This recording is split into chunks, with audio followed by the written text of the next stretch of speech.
So git status shows the working tree status. So this is a documentation language, and the working tree, it means, so imagine you are in the forest. Imagine a tree in the forest, and a trunk is like the committed snapshot in Git or saved, and the branches and leaves are your working tree. So they are actively growing and changing file. So Git status lets you see which leaves are new. In Git we say untracked, things that are new, and which leaves are wilted or changed, or we can say modified. So it also helps you to identify the leaves which are ready to be picked. In Git we say staged. So that's a simple analogy of understanding why does the documentation uses the word working tree. It's about those 3 to 4 things, about the modification, the new things, and the committing of things that are ready to be staged. So imagine of this folder, we are using this as a working tree. My folder here, named my folder, has 3 files: data, Excel file, and questions, the text file, and report, the word file. So status, the Git status will tell us what is happening in our working tree, which now is our directory, our folder, named my folder, compared to what Git knows the last time you committed the file or the folder. So if you initialize the folder, my folder right here, as a Git, then the Git status can help you to know what's happening in your working tree or in your folder. It can help you to know which files are new. These are the files which Git hasn't seen them yet. Which files have been changed since the last commit. Also, which files are staged, ready to be committed. So this is what the Git status means. So if you have not initialized your folder with Git, then when you use Git status, you will get an error. So let's use a cmd and copy this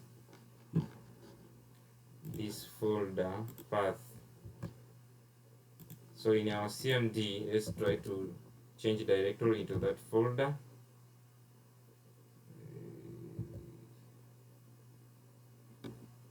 cd. Okay, so let's try to check the status of this folder without initializing it. Git status. You see there is a fatu error, not a Git repository or any of a parent directory. So Git has nothing to track right here because there is no hidden .git folder. So we have to initialize it first before we check the status. So to use Git status is for folders that was already initialized earlier, before the current time that we want to check the status. So Git will record the changes if the repository was initialized as a Git folder. So let's initialize the folder and move on. So git int. So the folder is initialized. Now let's check the status. Git status to see. So we have, so here I see Git recognizes the files, and also it shows the files that are not tracked. So So Git can run in any folder, but only works if the folder was initialized with Git. If you see the fatal error, for example, not a Git repository, run Git init first. That's what you have to do if you see a fatal error. So once initialized, then Git status show you what's new, modified, or staged. So let's see what are the frustrations when you don't have a Git folder. When a folder is not initialized as Git and you want to track or you want to check the status. So without Git, then you are going to have some frustration.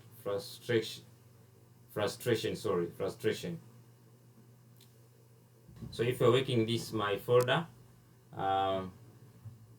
my folder is your project, and you have created files for a project, questions.txt, data for the Excel, and report for Word.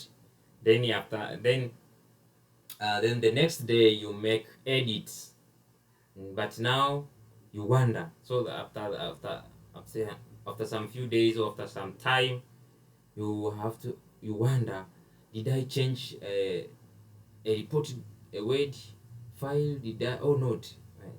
Is the Excel file a new file or updated? Did I touch question.txt yesterday? So if you have these questions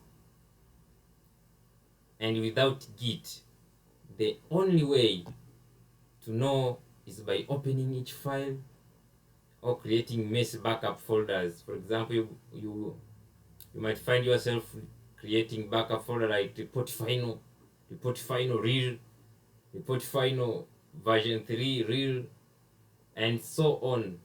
So this is a confusion, everywhere confusion. So to solve this problem, then Git status, after you have initialized your folder in your project as a Git, then you can track changes and everything by using this Git status. So Ashuma, I come to my folder here and modify question.txt, for example.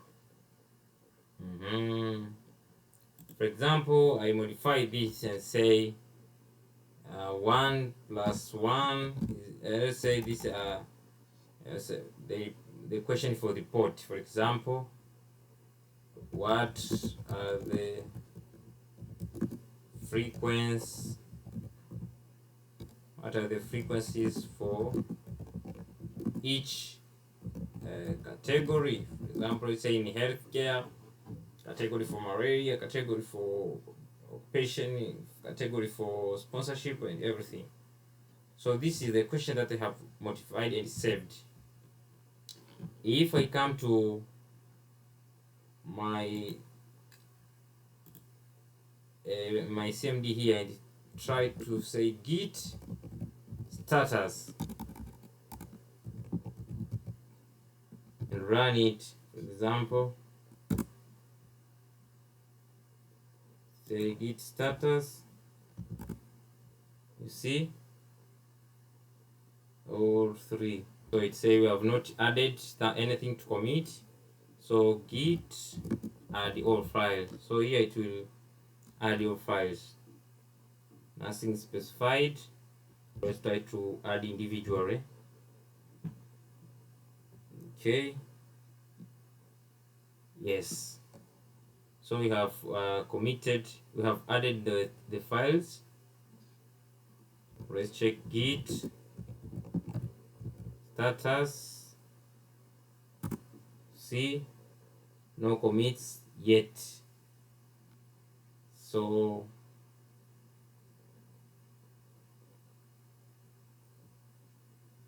it says no commit. Yes, let's commit. Let's see.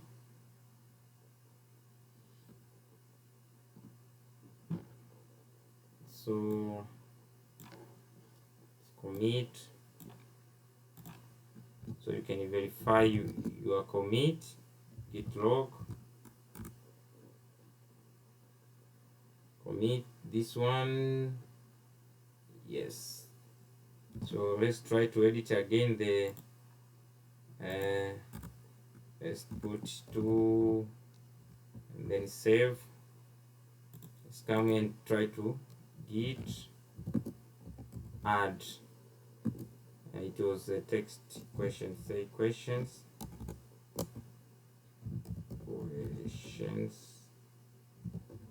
dot text, questions dot text. Yes, now let's check the git status. Let's check the status. You see, as you can see, so changes to be committed as written here, or git, it's a modified question.txt. You have modified question.txt, so you can commit it if you want, but this is how you can see the status of your working tree. The status of your working tree. So if we change another folder, let's say the Excel file. So let's change it. Trying to add some numbers here. Save it. Come to our to check the git status. Git status. Okay. See. So now we have 3 files. We modified the question.txt, but we did not commit it, and the git status helps us to know that. We also did some changes on data. We modified data, but we did not stage it. We did not add it for a commit. We also did nothing on the rest. It was the report, but here untracked file, git file, this was not tracked. So git status is like your project dashboard. It helps you to know what's happening now in your working tree, or in your folder, or in your project. So thank you. Next time.